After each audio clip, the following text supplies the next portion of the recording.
Hello everyone, আমরা দেখো সকাল সকাল বেরিয়ে পড়লাম। সকাল 6টা বাজে তখন সব সাইট সিনগুলো ঘোরার জন্য বাস বুক করে নিয়েছিলাম, এসি বাস।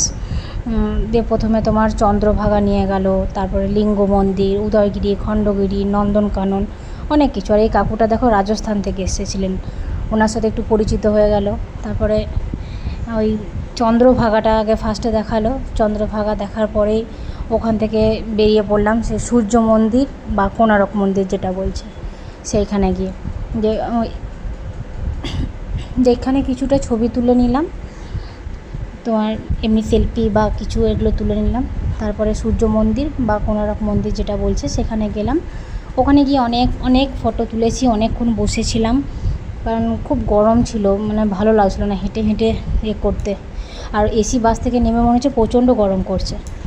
ওইখানে অনেকক্ষণ বসে থাকার পর ওখানে লাঞ্চটা ওখানেই করেছিলাম, লাঞ্চের ভিডিও নেওয়া হয়নি। আর ওইখানকার খাবার এত বাজে না, মানে খেতে পারা যাচ্ছিলো না। যাই হোক, তো কোনো রকমে খেয়েছি, সারাদিনের ব্যাপার। তো ওইখানে খাওয়ার পরে ওখান থেকে আবার সেই সোজা বেরিয়ে উদয়গিরি, খণ্ডগিরি দেখতে গেলাম। আর লিঙ্গ মন্দির মাঝখানে দেখিয়েছিল, ওইখানে আমরা যাইনি, কারণ অনেক ছিল বলে আমি হাঁটতেও পারিনি, রোদের জন্য বেরোইনি। আর এটা হচ্ছে খণ্ডগিরি, দেখো কী সুন্দর লাগছে। খণ্ডগিরিটা মোটামুটি উঠেছিলাম, তো উদয়গিরিটা একদমই উঠতে পারিনি।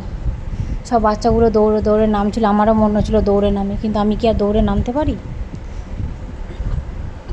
এই রুমগুলোর মধ্যেও আমার ছবি তোলার খুব ইচ্ছে ছিল, কিন্তু এত রোদ গরম যে আর ইচ্ছে, মানে ধৈর্য ধরছিল না আমার। ওখানে একটু ছেলেটা বাবু ওখানে ঘোরাঘুরি করছে, এই দিকেই তোমার সাইট সিনগুলো সব ঘুরিয়ে দেখিয়ে দিলাম। তারপরে আছে উদয়গিরি, এইটা তো আমি উঠতে পারিনি বা আমি যেতে পারিনি, আমি দূর থেকেই ফটো তুলে নিয়েছি। আর যদি তোমাদের ভিডিওটা যদি ভালো লাগে তবে লাইক করো, কমেন্ট করো আর শেয়ার করো। আর পরে নেক্সট ভিডিও নিয়ে আসছি। Tata, by.